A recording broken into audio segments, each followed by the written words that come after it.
Welcome to Narcissist Apocalypse, everyone. I am Brandon Chadwick, and today we'll be doing a debrief for Athena's survivor story. We'll be doing our key takeaways and the things that we want for her going forward. And before we get to the key takeaways, for those of you who have not listened to Athena's story yet, here is a summary of her story. So, Athena lost her mother when she was very young. Her dad was not in the picture, but when he was neglectful. And Athena struggled with serious health problems and went through an abusive marriage as well.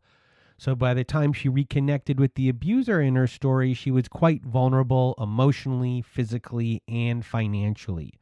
And the abuser entered Athena's life offering exactly what she needed: housing, food, financial help, companionship, work, and eventually told her that he could be her family. And he also created the feeling that their connection was deep and spiritual, telling Athena about dreams and a growing heart connection between the two of them.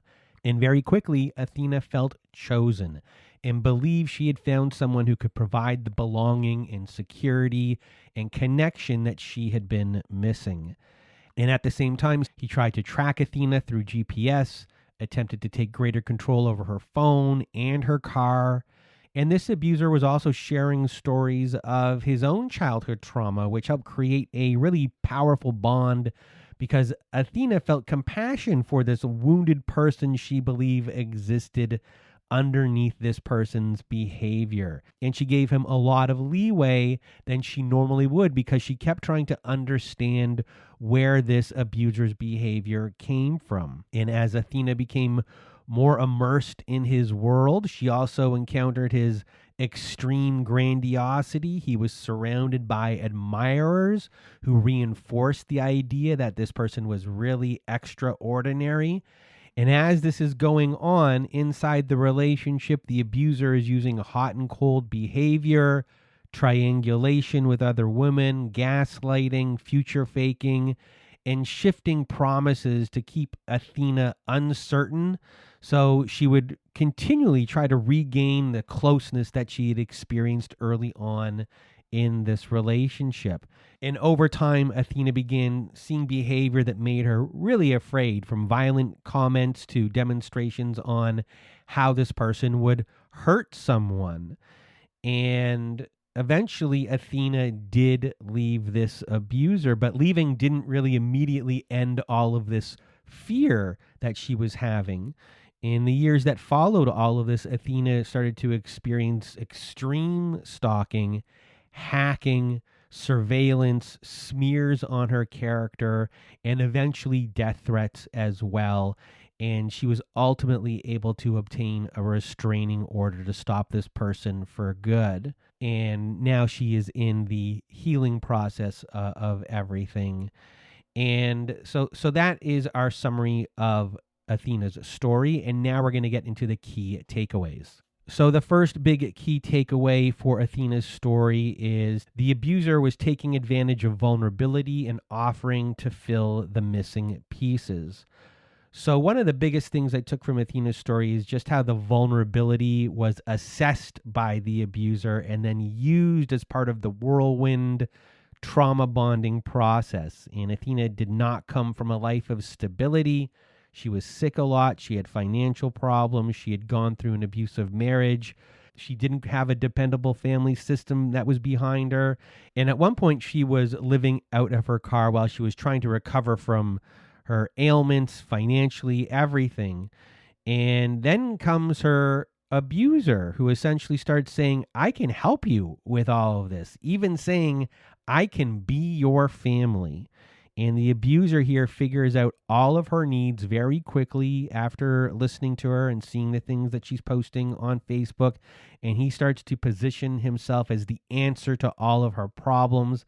And when that is going on and you're dealing with so many problems and don't have any stability, for anyone in this position, how does one turn that kind of help down? That is very difficult. And the abuser here gets his foot in the door by making himself the rescuer. And he's doing this by taking advantage of this vulnerability and offering to fill these missing pieces inside of her. And once his foot was in the door here with this rescuing, filling these slots here, he was able to do a lot of damage. And the next big key takeaway is feeling chosen by someone who could have picked anyone. So this really stood out to me with Athena repeatedly talking about feeling chosen. So on top of the vulnerability and being rescued, adding to the attractiveness of this person, this abuser had status. They were accomplished. They had followers. They had people who admired them. So Athena was entering a world here where other people were reinforcing the idea that this person was important. And within that environment, this person chose Athena. And that is a huge drug right there to eventually get addicted to be chosen by someone who could have chosen anyone. And then he reinforces that with the dreams, the spiritual language, the heart connection, and the idea that something almost magical is happening between them. And once again, out of all of these people around him, he has chosen me, and he's showing me that our connection is magical. That's a big drug right there to get addicted to. And now Athena and many of you have had the same type of thing happen to them. Now you are locked into this bond. This bond is fully created here, and this relationship is going to be hard to break away from because everything here feels, magical, and that you're chosen. And who would want to give that up? And the next thing on our key takeaway list is empathy for an abuser's trauma can become something that keeps you in a relationship. So Athena was very empathetic, and I think the abuser's childhood trauma became one of the biggest things keeping her connected to him.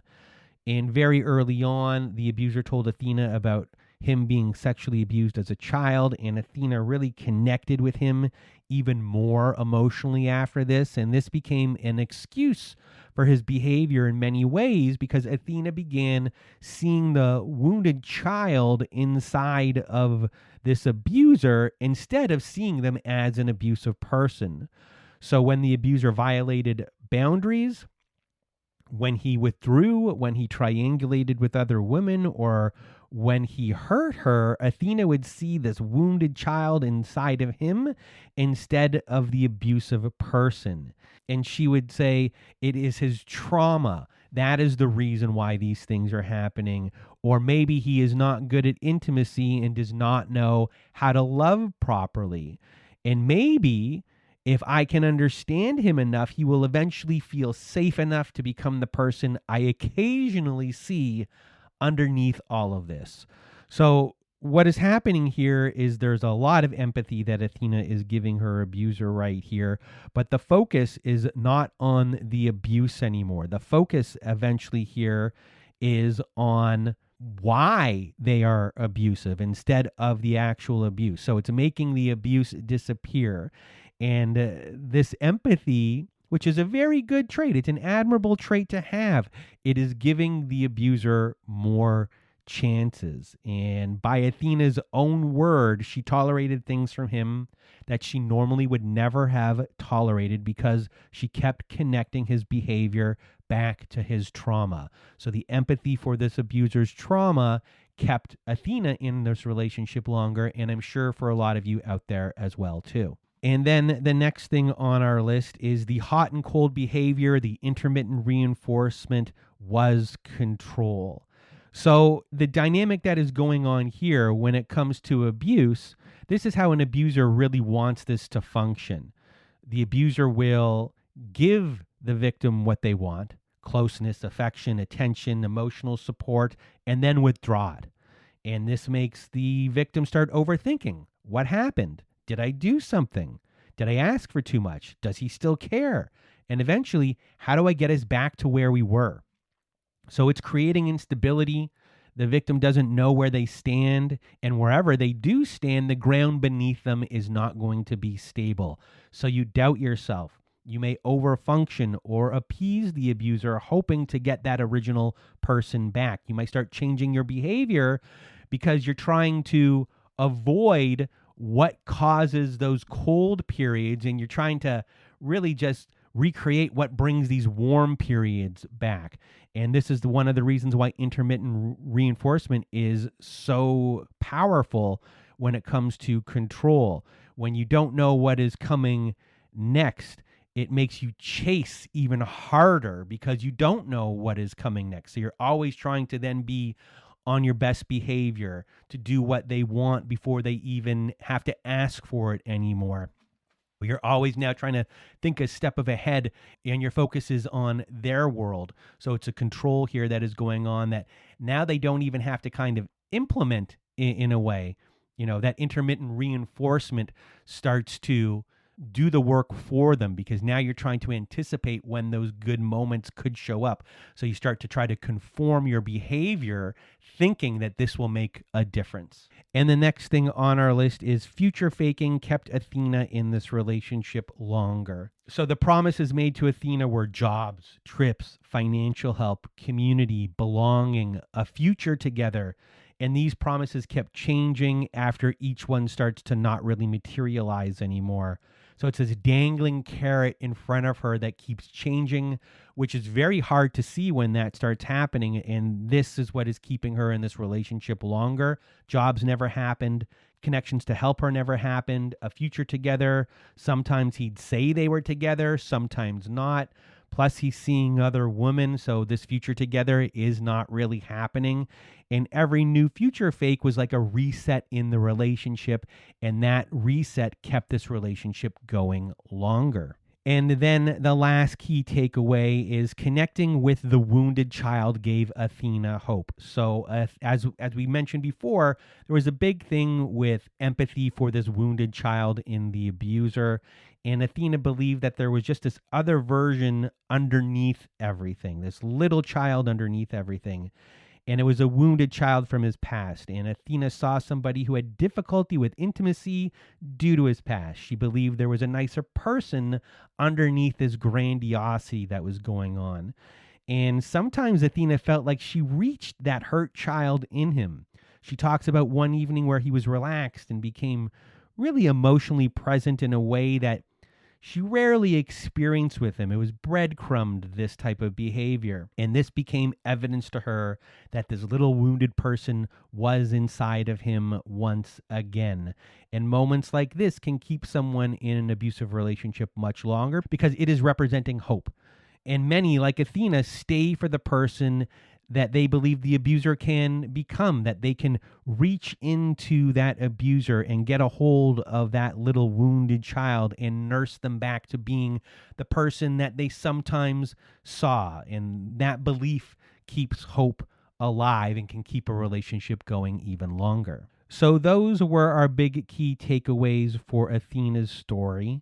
So the biggest thing I want for Athena going forward is just for her to build a life where she's able to meet her own needs without needing anyone else to fill these gaps. And I want her to build enough stability around herself that no one can come along and become the answer to everything that she has been missing. I want Athena to have her own financial foundation. I want her to have community that exists independently of a relationship. I want her to have people she can turn to for emotional support. I want her to have a sense of belonging that cannot be taken away because one person withdraws their love from her. I want a life where she can fill all of her needs on her own, and a life where if she does have a partner, that partner is just a complement to her. The more of those needs that Athena can meet herself or have met through a healthy network of different people and resources, the less opportunity there is for someone to walk into her life, identify every trauma gap she has, and make themselves to feel as though they are indispensable by promising to fill everything. And for those of you who are dealing with someone like this as well, and you're going through the exact same thing, I want all of these things for all of you too. And I hope you found this debrief episode helpful, insightful, validating, educational. And if you want to be a guest like Athena was on our Survivor Story episodes, please do go to our website at narcissistapocalypse.com. Click on our guest form button, fill out the form, and we'll go from there. We also have a support group at our website, so join our support group today. And we have a newsletter, and you get a free companion workbook from every new Survivor Story that we put out, all at narcissistapocalypse.com. And that is it for today's debrief episode. So for myself and Athena, we hope you have a good night.